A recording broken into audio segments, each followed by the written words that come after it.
Good evening, everybody. It's 7 p.m. and I'm calling the Board of Education meeting to order.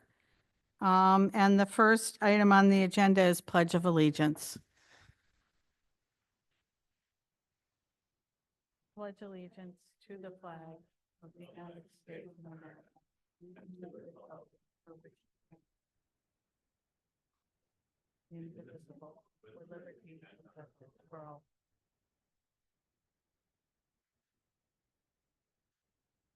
I would entertain a motion to approve the minutes from the regular meeting on August 27th. So move. A motion made by Ilda. Do I get a second from somebody? Second. Second from Brendan. Any further discussion on the minutes? One quick correction. Yes. I was present but not listed. Oh, okay. Did you get that? So we'll amend the minutes to have that Brendan was there with us. And anything else before we? Okay, all those in favor of the motion, please indicate so by raising your hand. Opposed? Abstentions? One abstention. Now we're on to public comment. The rules of the Board of Ed meetings is that there are 3 minutes each for public comment, and we will have a timer, and people will be asked to stop talking when your time is up. We also have public comment at the end of the meeting too. So I see a sign-up sheet here. And the first person I will call upon is Virginia Fulton. You need to come up to the podium here and you need to press the button on the, so it's green. Is that right? Yeah, and you need to bring it down close to your mouth or else nobody will be able to hear you. Just hold it. Okay, can you hear me? Yeah. Well, I'm here about the Windham frog. What I'm hoping to do is to set the stage for you to understand what happened, that things are as they are right now. In 2005, the Windham Arts Collaborative sponsored a Frog Fest, a fundraiser for the Windham Region United Way. The collaborative acquired 15 fiberglass frog replicas, which area artists then painted. The frogs were then placed around town for viewing prior to the public frog auction at Art Space in October.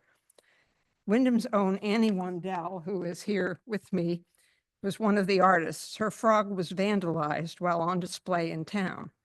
While Annie and the late sculptor Bobby Brown repaired it, a group of us decided to try to win Annie's frog at auction so that it could be housed in Windham Center, where it originated. We started the process of inviting Windham residents to pledge funds for the auction bidding. The Windham Free Library had seemed like the logical place to house the frog. Their board agreed, but then they unagreed. By the time the library board told us that they had decided not to accept the frog, we had solicited auction pledges from people throughout Windham Center, and the auction was happening in a few days. I asked Mr. Romeo, the principal at the Windham Center School, if he would like the frog for the school's portico. He agreed immediately, and the rest is history. A group of us went to the October auction where we were the highest bidders, paying $3,251 for the frog from the many pledges that we gathered. Since I was the person who negotiated the placement of the frog, I take responsibility for not being aware that in gifting the frog to Windham Center School, I made the gift subject to the provision that you now have before you. Even if I had been informed of this provision, I don't think I would have thought ahead 20 years to the closing of Windham Center School and the complication it would cause. The present Windham Center Free Library Board agrees unanimously to allow the frog to be moved there. Since you, as our Board of Education, have jurisdiction in this matter, we are here to request that you allow Annie's creation to be returned to Windham Center, where it will grace the Windham Free Library entrance to greet patrons and all who visit Windham Green. To be clear, the 2005 Frog Fest was not about winning frogs sculptures for our schools. It was a community-wide effort to raise money for United Way. Some, but not all, of the successful bidders allowed their frogs to be in public spaces in town. 3 that I know of that are still in place are at Windham Bank. Virginia, you need to, excuse me, you need to wrap up, please. Liberty Bank, the Carey Gallery, and Windham Hospital. It is our goal to bring the frog home, once again to Windham Center. Please allow us to do that. We are grateful for your consideration. Thank you very much. Barbara Gibson is up next. And then after Barbara, Annie Wandell.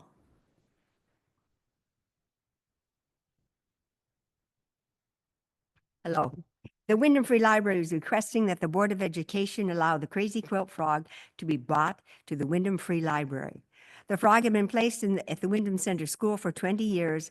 With the closing of the school, we're hopeful that the frog will find its way back to Windham Center and to be put on display outside our library for all to enjoy.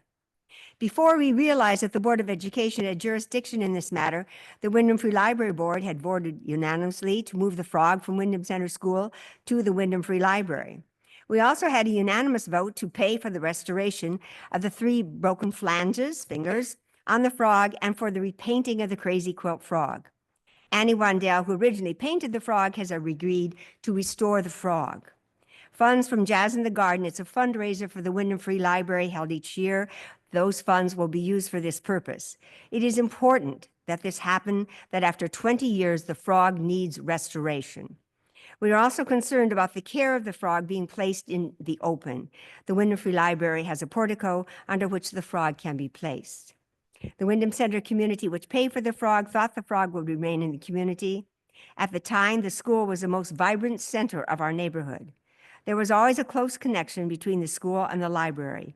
We do hope that the school board will see fit to honor our request. Thank you. Thank you. You're welcome. Annie Wandell.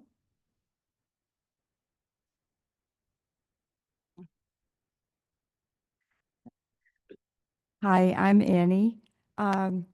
Goodness, it was so long ago, the Arts Council had brought these frogs to town, and they asked artists to submit proposals for what design they would want to put on them. And I submitted one, and my proposal was accepted.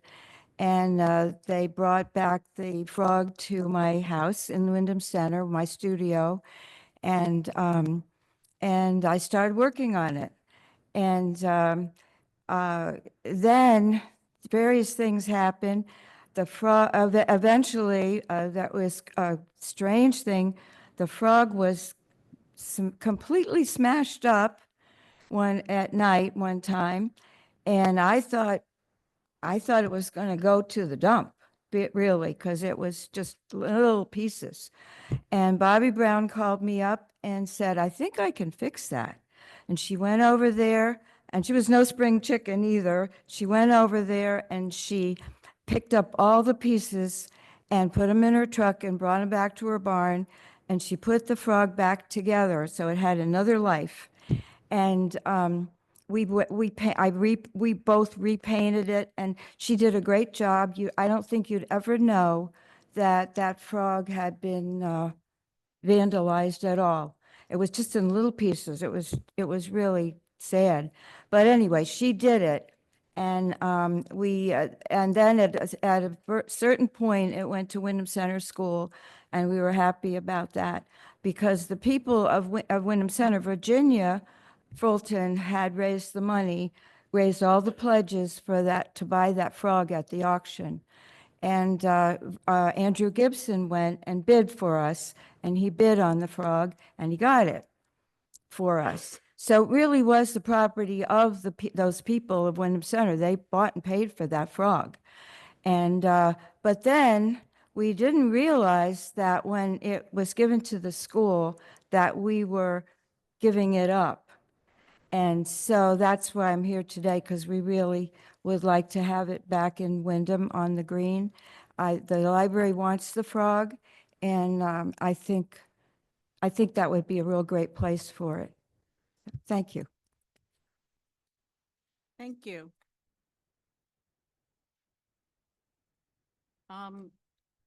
I'm sorry, Dawn Niles. And then Lloyd Niles.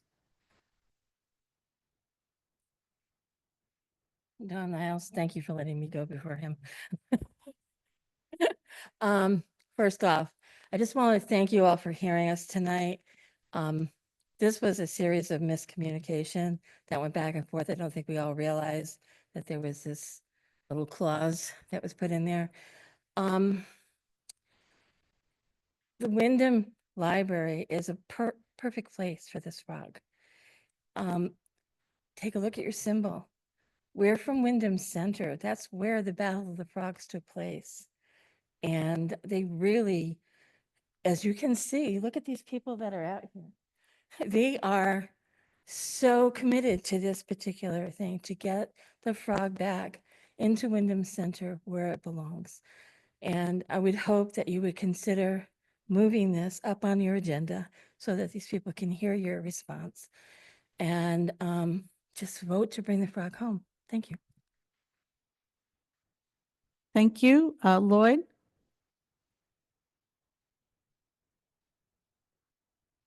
Press the button. Is it green? Is it green? Good evening. Good evening. I guess I'm the reason why we're here tonight. I had a vision that after the school closed, that the frog would be perfectly at the library, because the library had such a good connection with the school, and the children went to the library and they'll continue to go to the library. So I would hope that you would bring the frog back home to Wyndham Center where it belongs. Thank you. Thank you. The next person on the sign-up sheet is Susan Majeski Cacciati.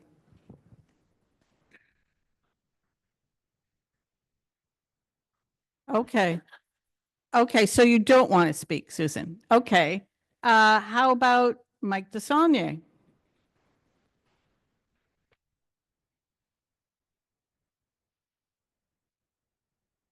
Hi, Mike DeZonia, Wyndham Center. First off, I'd like to apologize to all of you for my attire. I mean, no disrespect by it. I just got out of work a little late today. So I'm here. Most of the time, I don't speak on anything unless it's a fiscal issue. However, this frog issue really pulls at some heartstrings for a lot of people in Wyndham, in Wyndham Center. And hearing the backstory on it and understanding that miscommunications happen and everybody thought that this thing was going to be just brought over when the school closed, and then to have it not and pulled away really, really hurts. So we like to, keep it. And, I sat down with the town manager, we talked about it, and the mayor, just about what was going on, and totally understand you guys have a policy. The intent of the policy versus what's happening, I'd just like you guys to reconsider and put it back. In talking to the mayor, there's a couple other frogs around. Maybe the school board could get a hold of one of them to put back at the school, and maybe the kids could take the blank one and maybe paint it, create something, and then give this frog back to Wyndham Center. Just a thought, if I'm sure everybody here can kind of put our heads together and get this thing back, and everybody will be happy, and all the frogs will be back where they belong. Thank you. Thank you. Michelle Tubner? Oh, you don't want to speak? Okay. Then we have, Curtis Eller.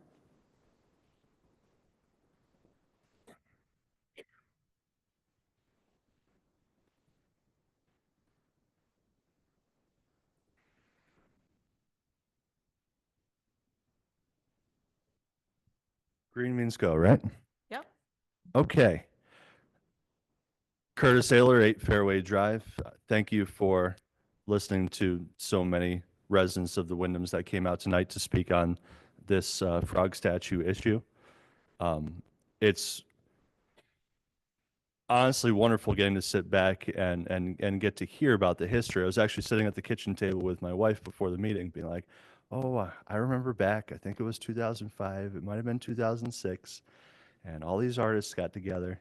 This is what my terrible memory was able to piece together. Getting to hear the play-by-play is enriching for all of us, and also illustrates how important these sculptures are to the people that participated and have continued to maintain and care for these statues in our communities.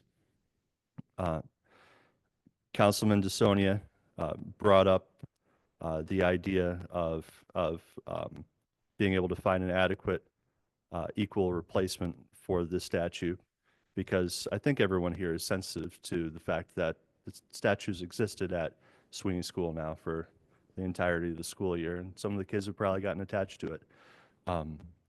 Being able to find an adequate replacement is a high priority for those of us, and I do have multiple interested members of the community that are happy to donate to the school system to allow Sweeney School, the students, the teachers, the school community to decorate it to their liking, to really help make sure that it becomes something that Sweeney takes ownership of and everyone can be proud of. I'm hoping that we can come up with a peaceful, adequate solution for this in a way that respects the history of these frogs and doesn't make any of these kids sad.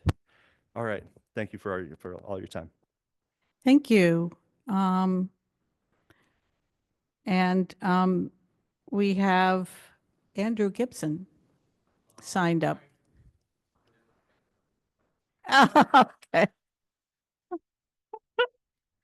Okay, so we know some people don't read public comment sign-in sheet, but okay. Okay, so is there anybody online who I can't see who would like to speak? Well, I see you, Vanya, but do you want to speak under public comment? No. Okay. Yes, you do. Do you want to speak under public comment right now? Okay. Please identify yourself and, well, we see your name, Vanya. All right. Can you hear me? Yes, we can hear you. Okay. Hi, everyone. My name is Vanya Galicia. I work for an organization called Grow Windham, and I also grew up in Willimantic. I saw that today on the agenda, y'all will be talking about the climate committee and the plan to move it forward. And I just wanted to hopefully have some space to share what Grow Windham has been working on with youth for the past 2 years now, doing surveys about how they feel about the climates in their school, and as well as sharing about what we have found that other service providers have aligned with similar views with youth in the schools. I won't take up too much time in this public comment right now because I know we want to move through agenda, but I'm hoping that at some point we can make some space so I can just give y'all a quick overview of the work that we've been doing and hopefully collaborate together on this action that's going to be moving forward soon. Thank you, Vanya. Thanks, y'all. Is there anybody else who wants to speak during public comment? Okay. Thank you, everybody. Just turning off the timer. I just want to explain, we're on to board chair's report. I want to explain to the people of the public who are here that we have a policy that we don't engage in conversation back and forth with people who are speaking during public comment. We do have a discussion item on the topic of the frog statue on our agenda this evening, and we do have possible action on it this evening. You're welcome to stay or leave. It's up to you. We won't be offended if people decide they don't want to stay for the full agenda. We could entertain a motion, board members, to move up items on the agenda. And after we get through this report, we could do that, or we could wait until after the superintendent's report. That's up to other board members to decide about whether or not they would like to make any changes in the order of the agenda. I also do want to welcome Mia Matoma, who's our newest board member. This is her first official board meeting. Mia is stepping in to fill a seat that was vacated when Dionisi Torres had to step down for personal reasons. And we just want to welcome you to the board, Mia. Is there anything you want to say? Nope, just thanks for having me. I'm glad to be part of the committee. Thanks for stepping up. I also want to remind folks that the referendum on the town and the Board of Ed budgets is next Tuesday, September 30th. I can't believe, it seemed like it's been a long time coming. I can't believe it's coming up next Tuesday. I cannot advise people how to vote, but I do want to encourage people to vote. The polling places are open from 6 a.m. to 8 p.m. next Tuesday, September 30th, and the polling places are the same places they usually are. There's no new polling places that have been put into effect. If people have any questions about whether or not they're registered to vote, or where they can vote, you can certainly go online to the Secretary of the State's website, and there's lots of information that voters can access on that site. You can also call Town Hall and ask the Registrar of Voters, or the town clerk, I'm sure, can answer questions for folks too. So I just want to put that out there, urging people to remember to get out and vote on September 30th. And that's all I have on my report for tonight. And Katina, you look like you're going to raise your hand. Is this the moment where I can propose moving up Mhm. an agenda item? Yes. Okay, so I propose that I make a motion that we move action item. No, discussion The item. discussion, sorry, the discussion regarding the request of Windham Free Library for the donation of the frog statue to the Windham Free Library Reference 5, now to the agenda before the superintendent report. So Katina has made a motion to move item 8A up on the agenda. Motion seconded by Mark. Any further discussion? All those in favor of moving the item up on the agenda, please indicate by raising your hand. Opposed? Okay, any abstentions? Okay.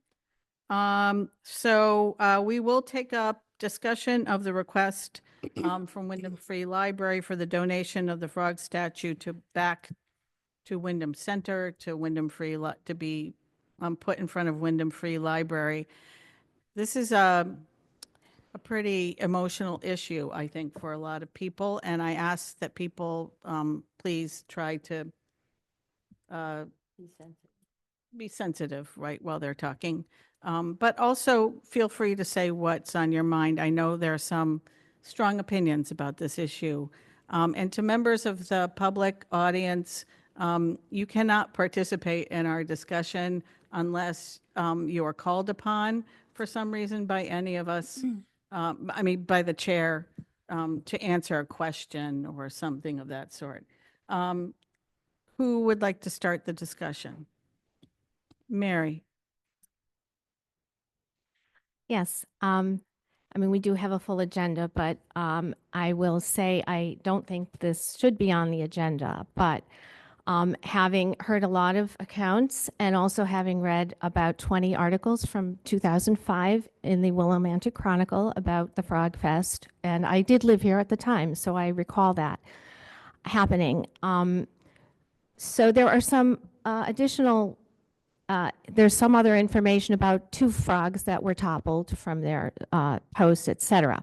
But I just want to say that the precedent that this sets when we are being asked to give special treatment to a group of people, we are also hearing people say they'll donate to Sweeney's school, but at the same time, they're requesting that we rescind a donation.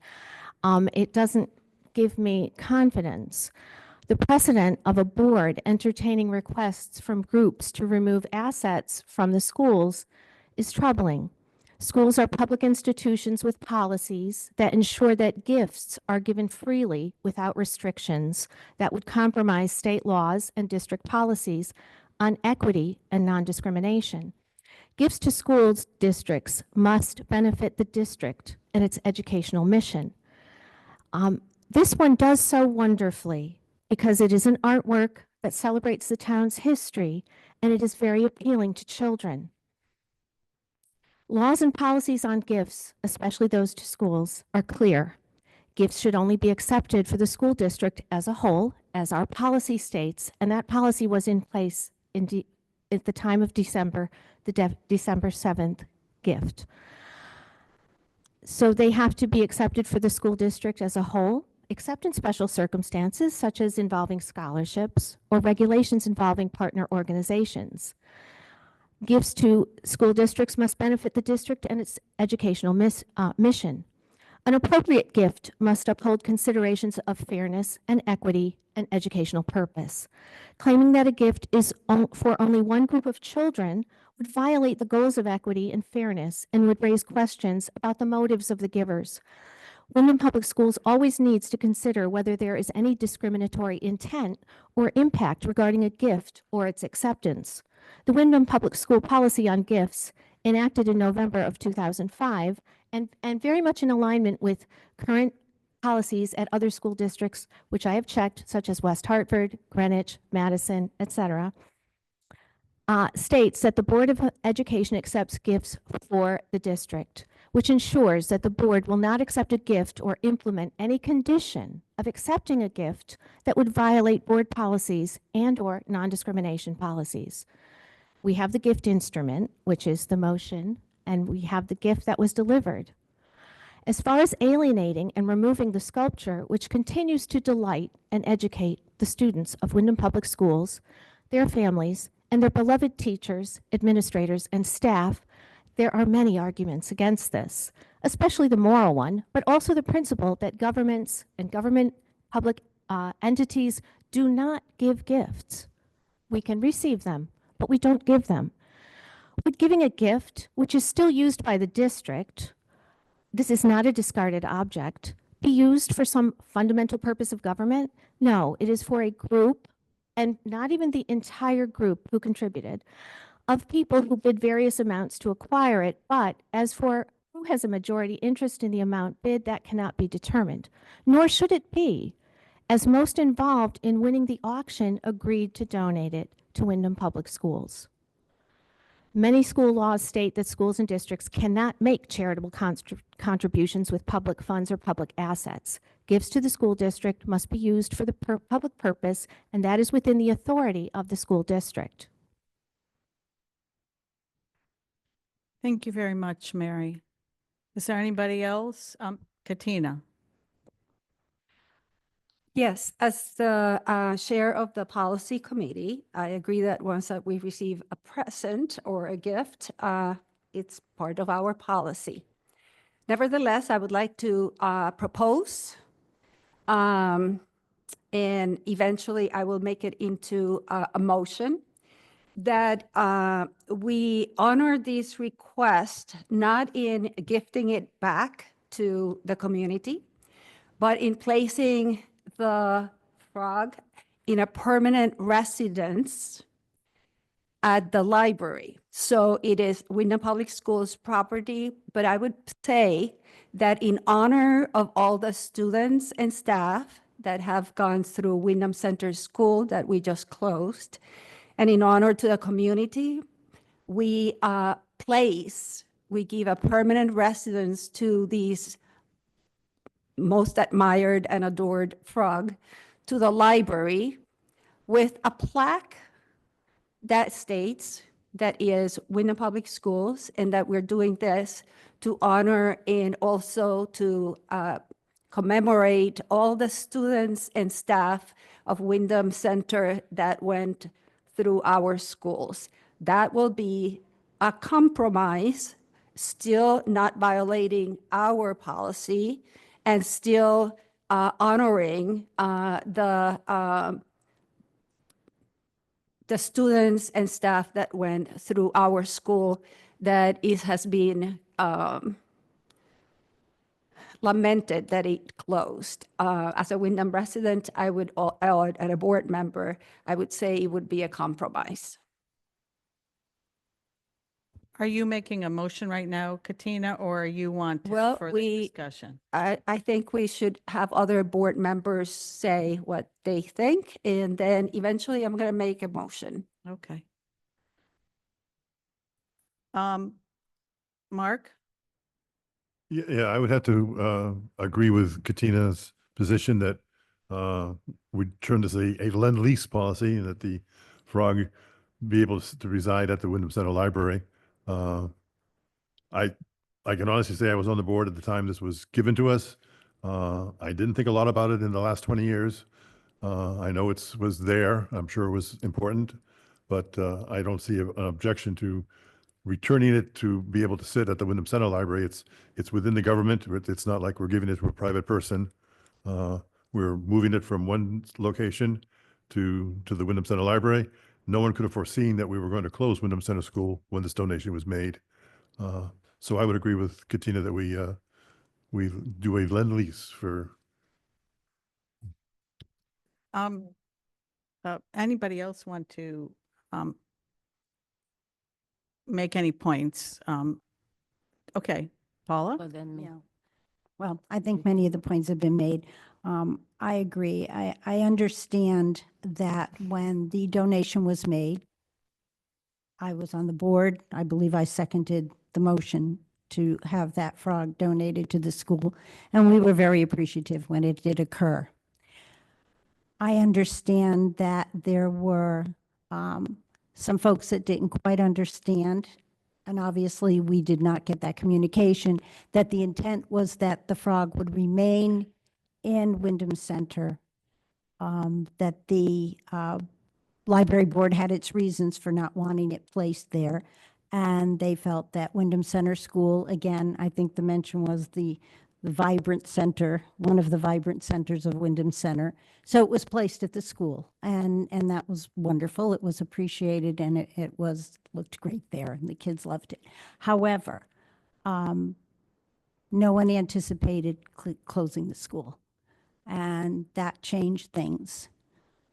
It's at one of our elementary schools. Only one of our elementary schools are enjoying it at the moment. Natchog, that has the frog as its mascot, is not able to enjoy it. Perhaps when we have a consolidated school, that would be a new home for it, if in fact that could be done. But at the moment, I have to agree with Katina's recommendation. I would like to see that occur. Anybody else want to, Ilda? I just want to thank everyone for their heartfelt speech, comment. And I just want to say that I also agree with Katina that if someone gives you something and that person is no longer alive, they should be able to give it back. I'm just saying, I'm being silly. I think it should go back to Windham Center. It's not something that it's not a gift that we're accepting and then to violate our policy. It's just they didn't have anywhere else to put it at the time. That's what my understanding is. So I too would second her emotion to. There's no when motion. she There's makes no the motion. emotion, when she, I mean, motion, motion, when she makes it. But I agree. I agree with it, with the other two too. Thank you, Ilda. Anybody else want to speak? And then I'll get back to you, Mary, because I know you want to speak. Mia? Yeah, I see kind of both sides of this, I guess. I can imagine students where at Sweeney, where it's currently at, are perhaps attached to it as well. I certainly understand the history of that's been presented this evening, and a lot of attachment from residents and where the frog was originally placed. I also see that, as had been pointed out, and I think many of us would agree to this, when you receive a gift, you're not, it's not necessarily something that you would consider returning. I don't see it as a person, just, you know, if my grandmother died, right, and I gave her something that, yes, I would want that back. I don't see it like that, as if it's a person. I understand that people are involved, but it's an object that was given to an entire school district. So maybe there are additional people that are also attached to it, not just the folks in the Windhams. So I think this is a tricky, sticky situation. I do like the idea and the compromise of placing it somewhere temporarily, but also with that thought of possibly bringing it back to the consolidated school, like Paula mentioned. Brendan, is there anything you'd like to say before I get back to Mary? Yes, thank you. I just want to again say thank you to everyone who came out to voice your support tonight. We haven't seen this kind of turn out in a long time, but this is definitely a sticky situation. I can definitely see both sides of this. Policies are there for a reason, but this was 20 years ago and circumstances have changed. I fully agree with Katina's idea of a compromise to place this back in Windham Center. It's still available to all members of the community, not just the Sweeney School community when it's there, but including those students as well. And it's, as Mark had mentioned, it's still in a facet of the town that will still be in possession of it. And it's another institute of learning that will be in possession of it and sharing this with a wider community. So thank you. Mary, would you like to speak?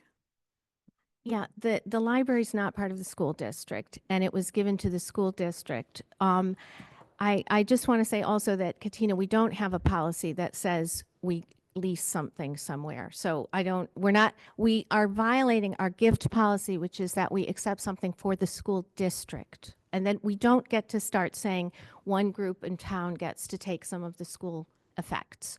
So I just want to be clear here that if people on this board want to invent something today and want to initiate an effort for one group of people in town, it looks like they're going to vote that way. I am still going to look into that process, whether it is actually fair, equitable, and legal. But it just sounds like right now people are set on an idea that is not in line with the policies. And also, when I went through the jurisprudence light, if we wish to say, about schools receiving gifts, if a group wanted to give a gift and say it is only for this group of students, we would not take it. And in effect, you are allowing this gift only to have ever been for Windham Center school students because it was close to the residents of Windham Center, and it was actually given to the district. And again, whether people understood that or not, it's we don't know what everybody thought at the time, and a lot of memories are here mixed in this. Thank you. Thank you. I have to say that as chair of the Board of Ed, I really am not happy about having to spend our valuable resources and time trying to navigate this issue. We have a lot on our plate, including getting a budget passed and trying to get a new elementary consolidated school built for all the children in our district to benefit from, and running our school on a day-to-day, our school system on a day-to-day basis. It's really unfortunate that I've probably spent 8 hours of my time in the past month on navigating this issue. And I understand that emotions and sentiments run really high. I'm really concerned about setting a precedent where people who gift things to our district could change their mind. And I'm sorry that people in Windham Center who made the donation did not understand or the school policy at the time. That being said, we are all humans here, and we are all people trying to navigate the situation. I had not heard Katina's idea before today. And I did not talk to Katina before this evening. And I would venture to guess that people hearing Katina's proposal of not leasing it back, but the board making a decision to put the frog at Windham Center Library with a plaque that says this is here in memory of and recognition of the long history of Windham Center School and the wonderful students. I'm just making up these words. Wonderful students that went to the school and the dedicated teachers and staff that and the role that this school had in the community. To me, that is a slightly different way of dealing with it than saying we're gifting it back. We're maintaining ownership of it, actually, and putting it in a different place with a plaque. Now, that being said, if we did that, I suppose at some point there could be a situation where Windham Public Schools could decide to take it back. And if we built a new school in town or decided that some school should have it or should be, I mean, there could be different things, but we would be retaining ownership of, under the proposal that I'm hearing from Katina, we would be retaining ownership of that frog, indefinitely lending it to Windham Center Library. But I mean, I don't know. I'm just thinking out loud on that point. But that's how I feel. I feel like it is something that, given the situation and the various sentiments that people have about this issue, that we should try to forge some sort of compromise here. Yep. And that's my feeling. I'll stop talking, and Katina, would you like to put a motion on the floor? Yes, I would like to move that Windham Public Schools, recognizing that this is, we are the owners of the aforementioned frog. We allow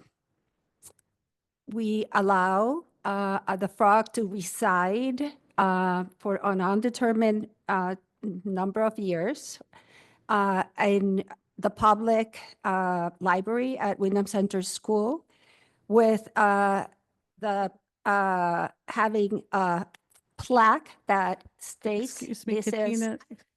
Excuse me, What? Katina, did you say the public library? It's the Wyndham Free Library. Sorry, And you Windham said at Free Wyndham Center Library. School. Yeah, It's not at Wyndham Center School. Wyndham Free Library, I Who's to own apologize. this? I'm sorry? Well, can you let her finish her motion, Mary, please? Sorry if my vocabulary and my, Mary, can you please let her finish? I'll start again. I propose that Windham Public Schools moves the frog to Windham Free Library with a plaque that states that we retain ownership, but that we are honoring the incredible history of Windham Center School and the staff and students that went through the schools, and that it resides there for an undetermined number of years as a compromise, and that such plaque would be placed next to the frog. Do I get a second on that motion? It's a long motion. Sorry. Second from Ilda. Second. Thank you. Any further discussion on the motion that's on the floor? Lynn, Paula? just given all of the legalities, is there any need to get some attorney judgment on the legality of what we're doing?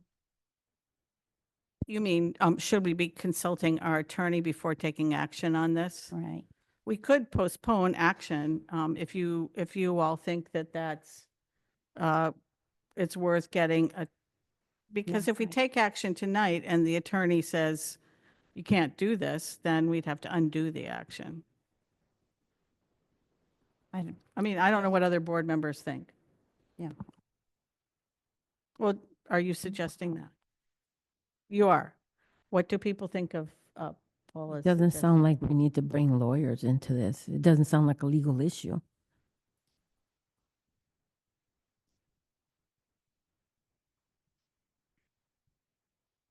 Mary? I really am concerned with the board's maneuvers and what we are doing tonight. This shouldn't have been on the agenda because we did not have advice about it. And it is just to appease a group of people. Okay, please refrain from making comments from the public. Thank you. This is a very tense situation and it's not helping matters. Mark? Yeah. Personally, I don't think we need to consult an attorney. I don't think it's that critical. We are not giving it under continuous motion. We're moving the frog from Sweeney to the Windham Free Library, just like we moved it from Windham Center to Sweeney. I think it's just a matter of moving this frog from one location to another. We're retaining ownership. I don't think it rises to that level of needing to consult our attorney. Okay, so it seems to be not a pervasive, a majority of the board members feel that we need to consult legal counsel. Any further discussion on the motion that's on the floor? Okay, all those in favor of the motion that's on the floor, please indicate so by raising your hand. Opposed? Motion carries. I would hope that members of the public understand that this is a very tender situation and that you have patience with us as we figure out how we're going to make this transition and make sure that we get everything properly in place. And thank you very much, everybody concerned and the board for wading through this issue this evening. Next item on the agenda is the superintendent's report. Good evening, Chair-eyed members of the board and our staff, families who are here, my community members. I hope you come back for many more board meetings. Thank you for joining us tonight in person and virtually, and I'm going to share some updates of what's happening in the district. And so if you can go to the next slide, please. So we're celebrating Hispanic Heritage Month. The celebration is from September 15th through October 15th. And we're reminded that our district values cultural and linguistic diversity. Each of our schools has created opportunities to honor Hispanic and Latino histories, cultures, and contributions. And I'm providing here a list of upcoming main events and celebrations across all of our schools. These reflect our commitment to ensuring that students feel included, valued, and connected to their learning community. I encourage board members and community members to join us at these events. Your presence sends a strong message of the support for our students that feel included, valued, and connected to their learning community. Any questions or comments? I have listed these are the main events. All of the schools are doing events throughout the month, but these are the main community events. I have Any a questions, comments? Board members are encouraged to attend these as they would like to. Is that correct? That's correct. Yeah. Any questions? Okay, thank you. If you can move on to the next slide. I'm really excited about as part of my 90-day entry plan, I'm launching 3 superintendent advisory boards, one for staff, one for students, and one for parents and community members.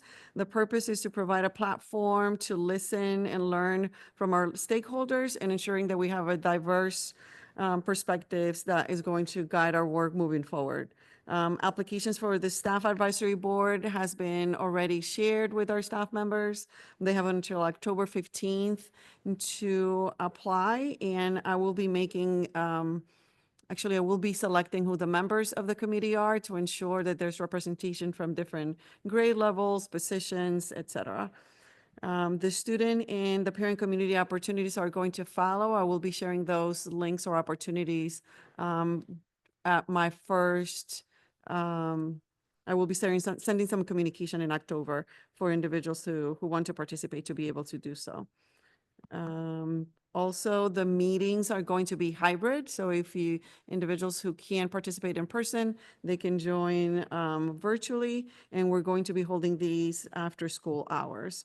I think this is going to be definitely a critical step in making sure that we have the voices of different stakeholders be represented so that we can start building the direction that or shaping the direction that we're heading. Any questions or comments about the advisory boards? Anybody have any questions or comments on this? Katina? I think it's a great idea. It's a great idea to have input as our new superintendent. So I'm happy to hear about this, and I hope that you have some reports for us and tell us how is it going. Thank you. Thank you. I'm also going to be sharing this information at the newsletter that I'm going to be sending out to families starting in October. How are we getting community signups? Because that's beyond parents and students. Or how are we letting people outside of our parent and student community know about this? Well, we have great partnerships with community organizations that I will be sharing that information with. We'll also post the information on our website, and I'm hopeful that we'll have individuals who already are in partnership with our school district join. Thank you. Anybody else have any questions, comments? Okay. So we're on to committee reports, right?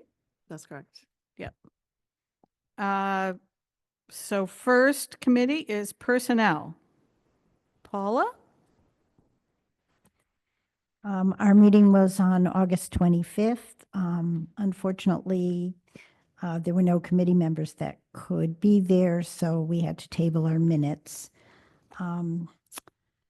Kimberly Beck, our HR director, updated us on the activities of the beginning of the school year. Orientation was held for 31 new employees. In addition, there are 11 candidates recommended for hire, but they, at that time, were still in process. 3 employees retired, 24 employees had resigned. There, at that time, there were 25 vacancies, which were reviewed at the meeting by location. Milestone years of service were recognized in convocation, ranging from 10 years to 40 years. Ms. Beck also provided an update on contract negotiations, which we will be looking at approving the Teamsters union representation for our custodians. And we will, at some point in the near future, be beginning contracts with the Windham Federation of Teachers. The other committee of review, which includes management, WFT members, will begin meeting in September to conduct an analysis of stipends, which have been an ongoing issue. And Mr. Weathers was hoping that membership might be able to be increased slightly. Question was raised about the status of teachers that have visas, how many and in what year their visas are in. And Dr. Gamera had reported that there are 6 new visiting teachers, and we'll get a more in-depth report later on. Thank you, Paula. Any questions or additions from that committee? Okay, curriculum. Mary? We met on September 9th, and Neil Weathers provided a presentation on standards-based curriculum with Beth Brunet, covering the district's 2025-26 theme, which is Strong Foundation, Bold Future. And there was a stress on teaching grade level standards, discussion of the report on the opportunity myth, and questions about the supports for students who begin the year below grade level. And the second part of the meeting was dedicated to legislative updates on policies that impact curriculum. And they include the need to have committee objectives and curriculum scope and sequence posted on our district website by this summer. Library policy requirements for boards of education, concurrent and dual enrollment course policy, support for advanced and dual credit course access, and the Connecticut State Department of Education notification of challenging curriculum and courses that grant post-secondary credit. So some of the questions or supports for students, data on current student enrollment for advanced and dual credit courses, and financial aid to students for enrollment and exams, and also on the Asian American Studies elective or focus. Thank you, Mary. Any questions or comments? Okay. School planning and design, Brendan? Thank you. We met back on September 8th. In the meeting, we were given an update on the closure of Windham Center School, that was just about ready to turn over to the town at that point, that the North Windham sewage pump pit project was completed before convocation, so no sewer mess at North Windham for the start of school. Went over some other projects from the CIP that were completed over the summer. What else was on here? We discussed some of the HVAC stuff that's going on in the district and how our new HVAC technician in-house is seems to be paying off well and is working out well, so that's good to hear. We had some discussion over some items at the high school that are going to be completed outside of the Renovate is New project, as well as talking about some of the CIP items that were intended for this year and how we're moving forward on those. Thank you, Brendan. Any questions or comments on that particular committee report? No, I'm very relieved about that project at North Windham. Policy, Katina, we're on to you. Well, I was not able to attend our policy, so Brandon took my place that day, and thank you, Brandon. If you have a report. I will briefly go over the notes here, and thank you for Beth and Lauren with your help on those, since I was kind of rushing that at the last minute. We reviewed some policies that will be coming up for repeal and replacement, regarding exemption from instruction, policies regarding IDEA and Title I. I don't believe those have come to the board yet, but those will be coming shortly, as well as one for virtual and online courses. Uh, Again, these are all items that came to us out of the policy review. And then we also had a brief discussion on the gifts to school policy that we will be further reviewing. Any questions or comments on that report? Thank you, Brendan, for doing double Yeah, duty. Yeah. No problem. And then Mark, ad hoc elementary school consolidation. Yes, thank you.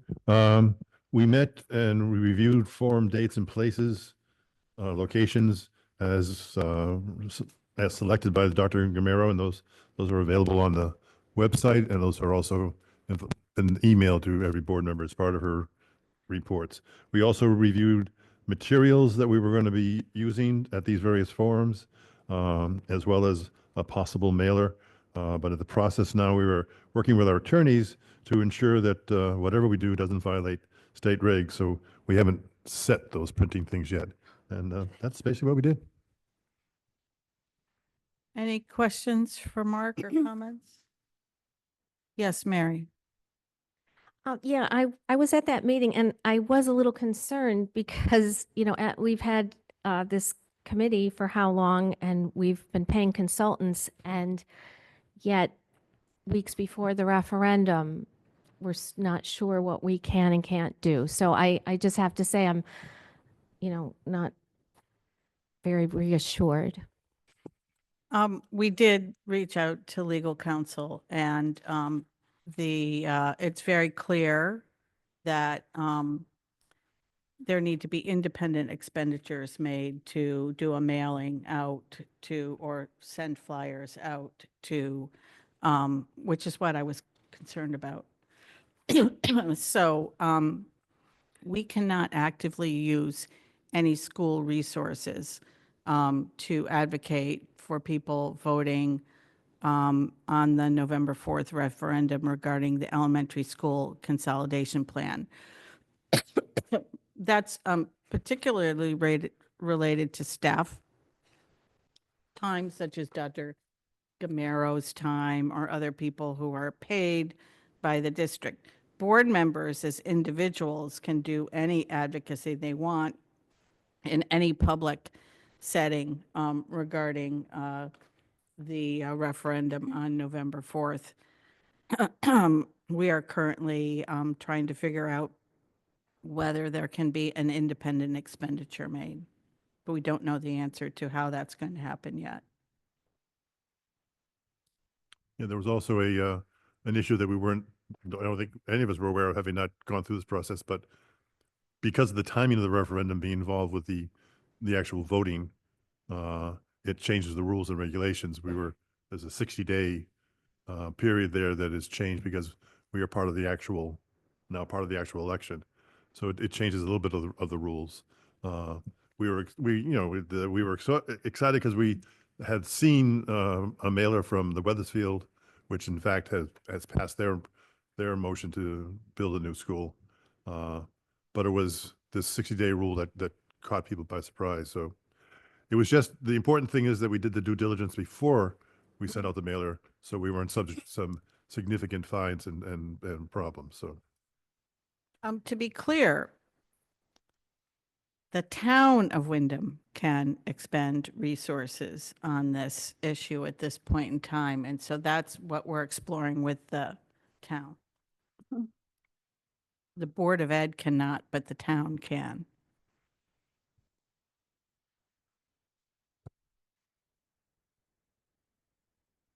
Sorry, I'm the chair. Is there anything else that people want to ask about regarding the ad hoc elementary school consolidation committee? Just to be clear then, as an private citizen, I can motivate people to go vote in favor of it and You just can't use any school resources. school resources. Like you Got can't use your Board of Ed email, you No, cannot yeah, use any flyers produced by the Board of Ed, correct. Thank you. previously produced by the Yes, Board of thank Ed. you.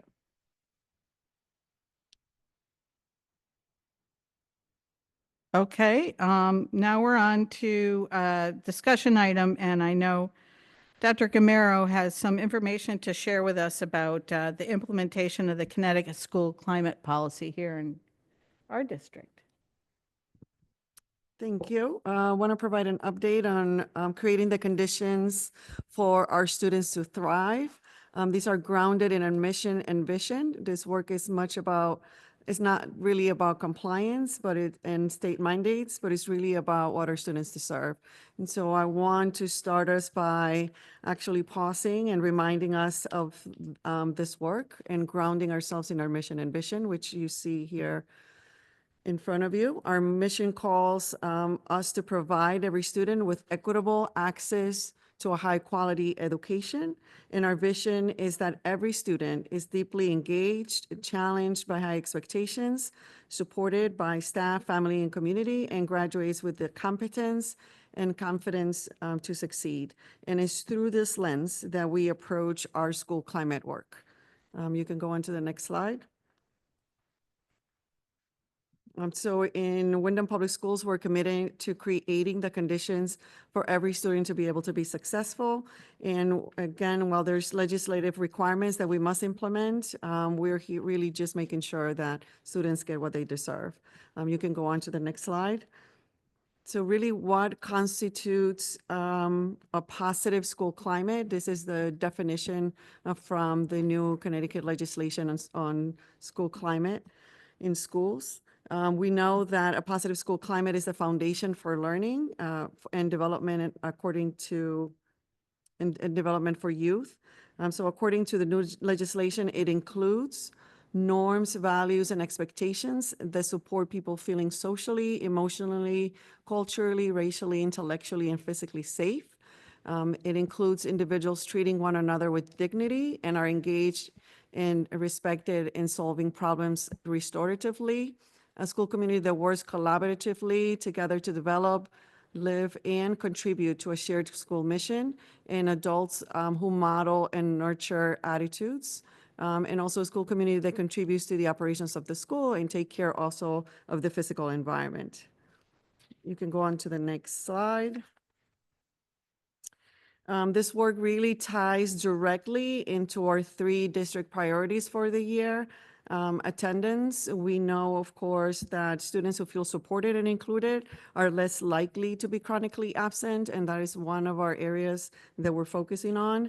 High expectations, and we have a big push on ensuring that all of our students are exposed to standards-driven instruction and paired with tier supports and restorative practices, and of course, a positive school culture and climate, which is creating the conditions for every student to be able to be successful and thrive. You can go on to the next slide. So these are the key requirements from the new legislation. The board is supposed to adopt the updated Connecticut School Climate Policy, which I included, and it has been posted already on our website, and that has already taken place. We were supposed to appoint a district coordinator and as well as school specialists, create school committees in each school. We're supposed to administer surveys of for students, staff, and families, and this is to happen every other year. We're also required to develop an annual school climate improvement plan and implement tier responses and restorative practices. It also requires for all of our staff to receive training on social emotional learning, restorative practices, and school climate. So you can go on to the next slide, please. We have made very significant progress. As you know, the board adopted and updated the school climate policy in July. We also appointed our HR director, Kimberly Beck, as our district coordinator of school climate. All staff participated today in mandated professional development on school climate and how to respond. And Leadership PLCs are scheduled to continue to work on this on October 1st. So we're engaging all of our leaders across the district. And I have started outreach to the community, to the school community regarding student advisory boards, which is, I think, another vehicle where I can get input from our stakeholders. You can go on to the next slide. So really, our next steps include for each principal to assign a school climate specialist at each one of their schools. We are to also ensure that we have school committees in each one of our schools. Some of our schools have school committees, other schools may have a similar group of individuals working on school climate initiatives, but we need to ensure that each one of them has this has a group of individuals coming together to not only assess how we're doing in the school, but also put in place structures and systems to support our students. We are to develop and submit a school climate improvement plan to the state by the end of this 2025 year in December. We're also to develop and adapt and distribute a survey to gather stakeholder input, and this has to come from students, from families, as well as from staff. And based on the feedback that we receive and based on also student behavior data and suspensions and things of that nature, we are to develop an action plan and monitor and adjust as needed. You can go on to the next slide.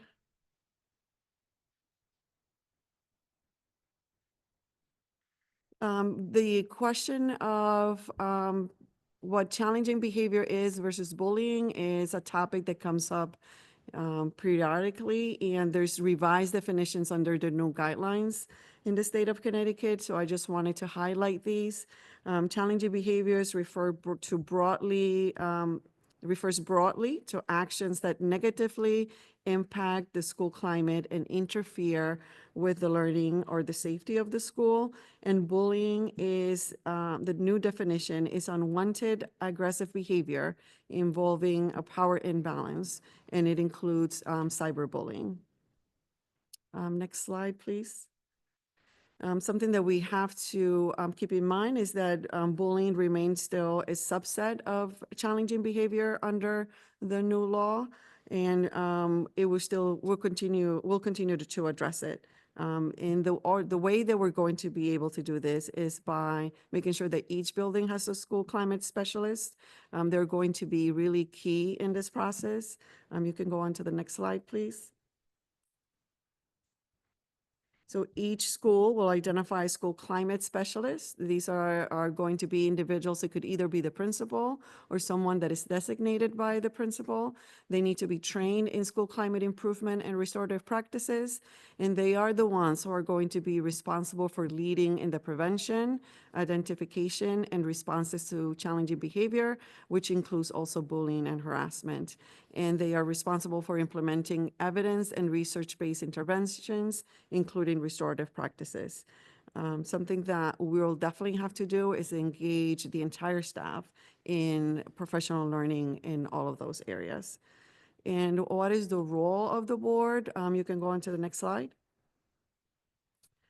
Mainly approving and adopting the updated Connecticut School Climate Policy, as well as the Restorative Practices Response Policy, which has already happened on July 23rd of this year, is on our website under the Series 5000 Students Policies.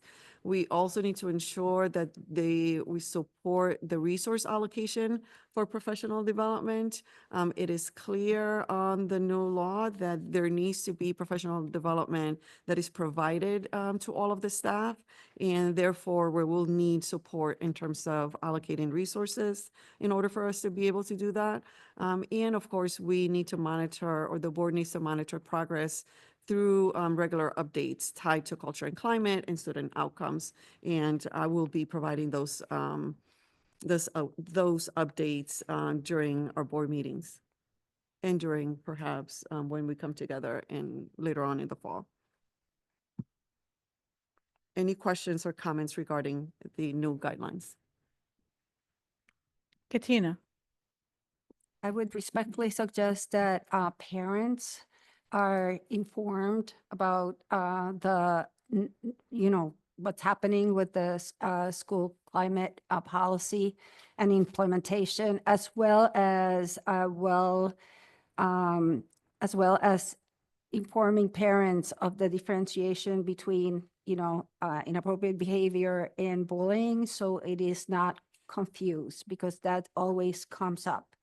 So as we implement all of this, I think parents need to be well informed and involved. Thank you. Thank you. Anybody else have any comments? Well, I think it's, looking forward to figuring out how we engage as many people across the cross sectors of the community, and the school community in this.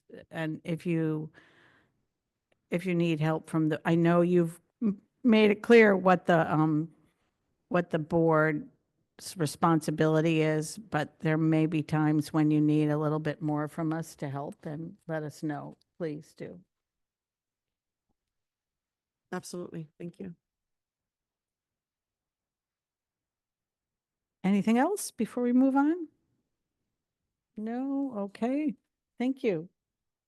Now we're on to action items, and the first item is approval of a field trip for C.H. Barrow's 8th grade trip to Puerto Rico.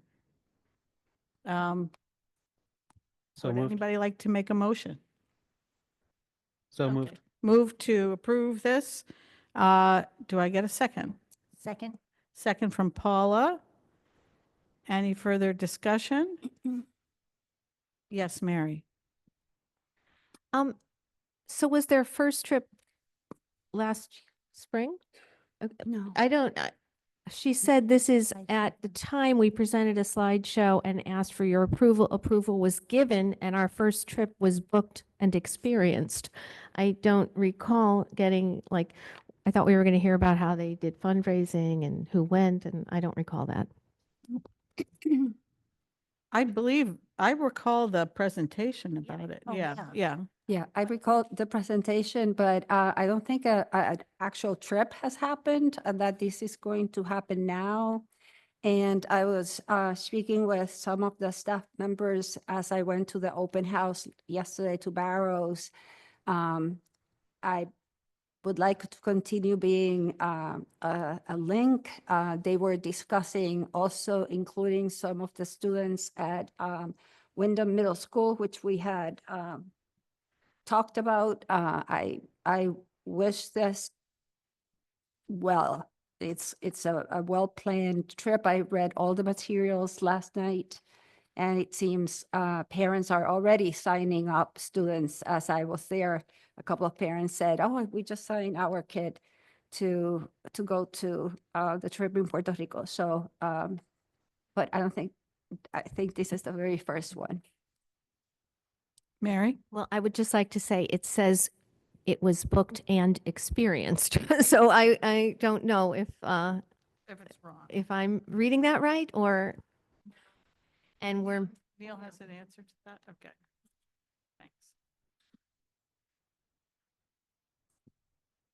Thanks. This is for this year. There was a trip that was approved last year by the board and it was experienced. So this would be the second trip. They went in April after they presented and it was approved by the board. Any further questions? I don't remember them coming back and telling us about the trip. They didn't. No. They went. That's why we don't remember the experience. Okay. Any further discussion? Okay, all those in favor of approving the motion on the floor for item 9A1, please indicate by raising your hand. If I could be a chaperone, I would, yes. Okay, motion approved. Next, I would entertain a motion for acceptance of a Liberty Bank Foundation grant in the amount of $10,000. So moved. Motion made by Mark, Second. seconded by Brendan. Any further discussion? I just, Yes? having been involved with the foreign after school program for many years, I want to say that Liberty Bank has been a long-term supporter of this program, and we've received quite a few donations from their foundation to support the before and after school programming. So I appreciate their continued efforts. Any further discussion? Yes, I'm just going to abstain because I'm a corporator of the bank and also I have been a member of the foundation in years past, so, but it's wonderful. Okay, you're recusing yourself from, okay. All those in favor of the motion that's on the floor, please indicate so by raising your hand. Abstention from Katina. Okay. Okay, next item is acceptance of the State of Connecticut Family Resource Center grant in the amount of $111,363. So moved. Second. Motion made by Katina, seconded by Ilda. Any further discussion? Any discussion? Except that's very nice. That's a lot of money. All those in favor of the motion on the floor, please indicate by raising your hand. Okay, unanimous. Thank you. Now, I really screwed up and we did an action item before its time. And so I would like to correct this matter by having us again. Katina made a motion. We'll use the same wording that was in that motion, Katina, Mm-hmm. with your permission. Yes. Who seconded that motion? Mark? Okay, do you second it this time around? Any further discussion? All those in favor of the motion on the floor, please indicate so by raising your hands. Mm-hmm. Mary, do you want to discuss? When you say motion on the floor, is it the one that's in here which says donation? No, it's the No, motion. I said clearly, we're using the same wording. Well, but From- we've had a very confused meeting and I don't understand what we're. We're using the same wording that was used in the motion that we passed I too think there's soon. a point of order here, but I'm not even going to try and figure out how we have strayed from Robert's rules throughout this meeting. I'm trying to make a correction to have this properly done under action items. And so we're making a correction. And if it has to be undone at some point, Mary, then you can come back to us with the legal grounding for that. Any further discussion? All those in favor of the motion that's on the floor, please indicate so by raising your hands. Opposed? Thank you very much.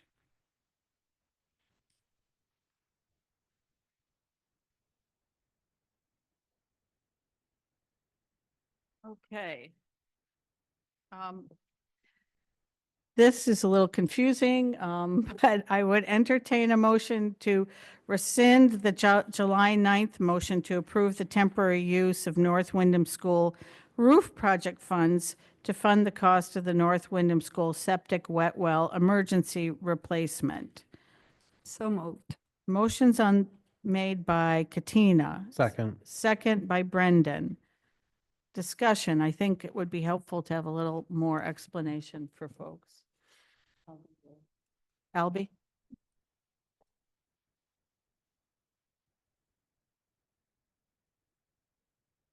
Good evening, everybody. Yes, working with Christian Johnson at the town and trying to fund the project at North Windham with the septic pump pit.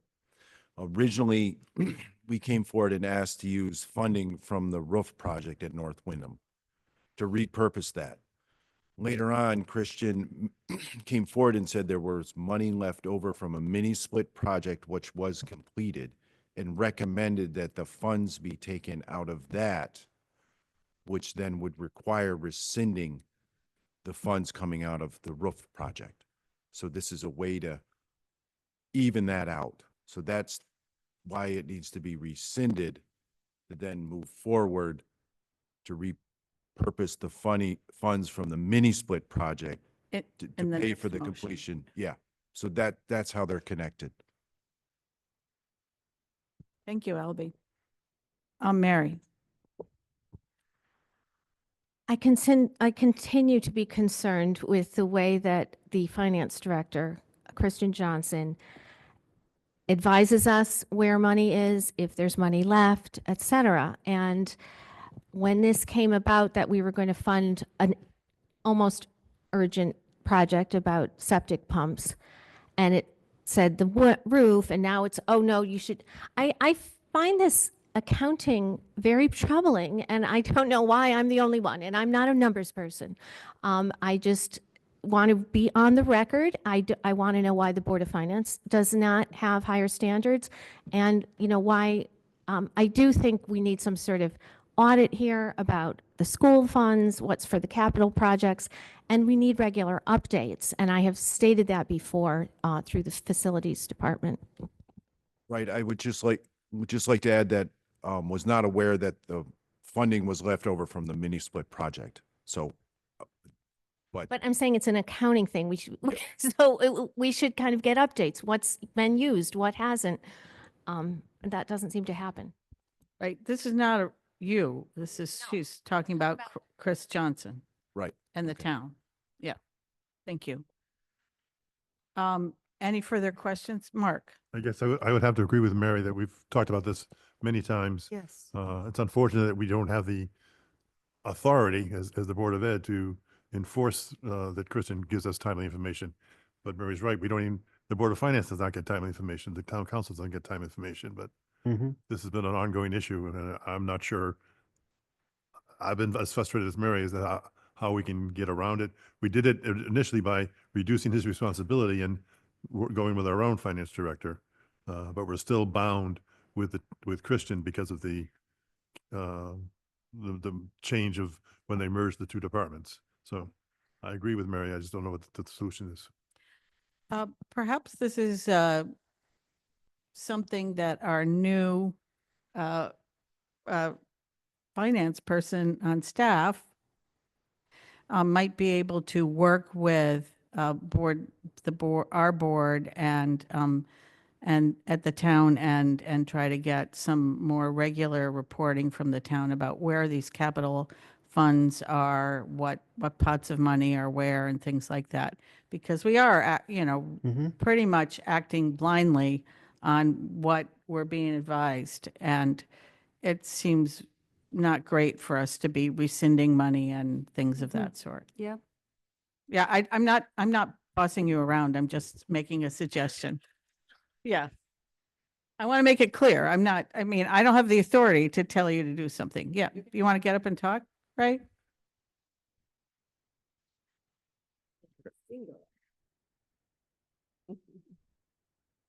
Good evening, everyone. Completely understand and empathize with your concerns because I too would have the same concerns. Coincidentally enough, my first meeting with Mr. Johnson will take place tomorrow morning, and that will definitely be a topic of discussion. So I'll do everything in my power to make sure that you guys are connected with me and any questions in the interim, so it doesn't have to wait till one of these monthly meetings. You can reach out to me on any of those questions. I'll try to do everything in my power to make sure that we get answers from Mr. Johnson, and I'll report that out to the board on a regular basis. Thanks. So, at our next finance and audit meeting, maybe we'll have some path forward on this. Absolutely. And if there are specific questions, Ms. Lynn, Ms. Ide, if you want to, Mark and Miss Galucci, if everybody would like to send those emails to me or send them to one person, and if you have very specific questions, then I can act as your representative to make sure that I reach out to those people. Mary, did you want to say something, or Mark? Yeah, I'll be happy to discuss it with you. It's an ongoing issue, and it'll be one of your first major challenges. So okay. Thank you. Thank you Excellent. for your willingness. Lynn.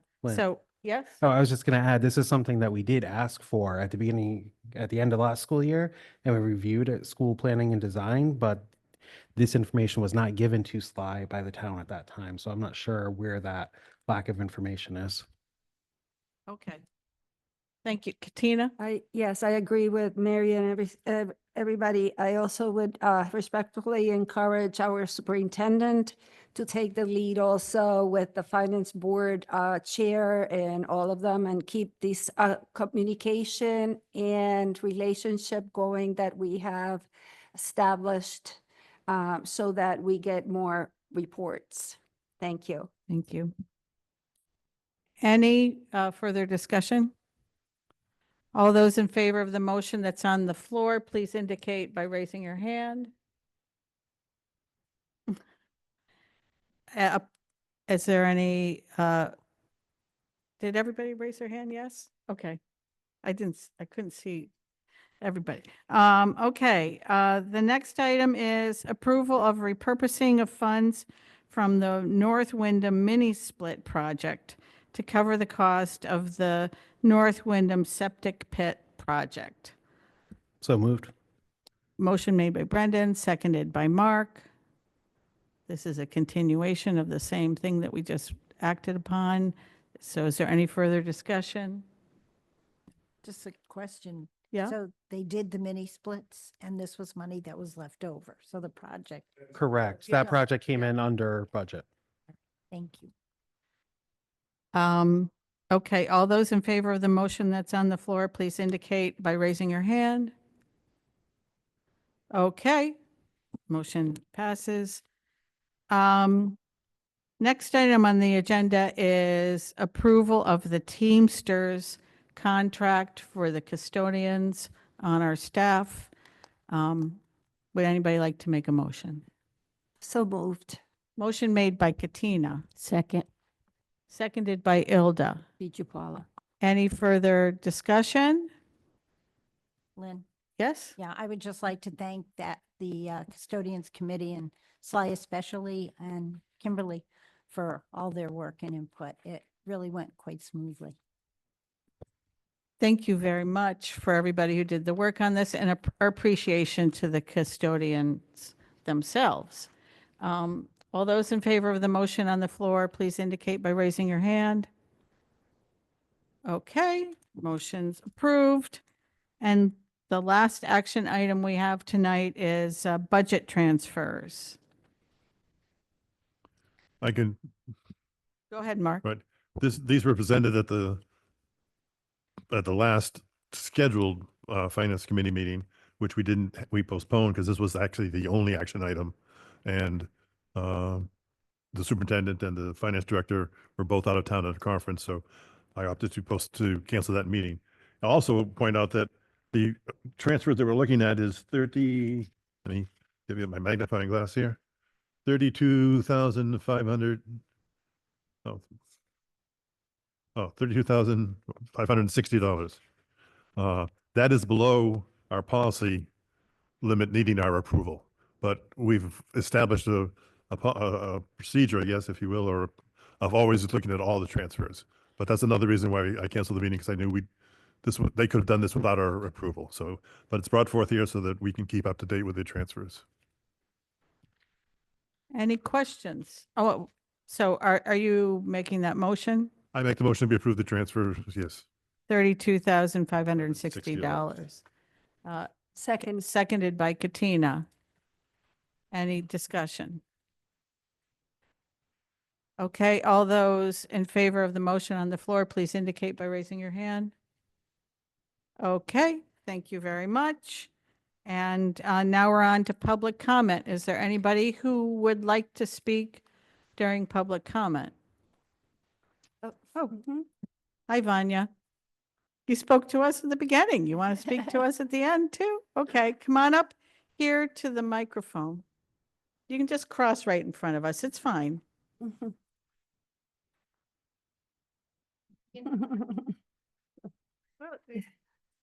Yay.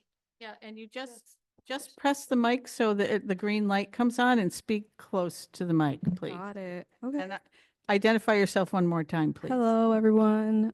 For those of you who may not know me, my name is Vanya Galicia. I go by she, they pronouns. I am the director of programs at Grow Windham. We are a local nonprofit that works with high school youth in the area. We grow food, we donate it back to the community. We have our own hot sauce bottle that we sell at the co-op.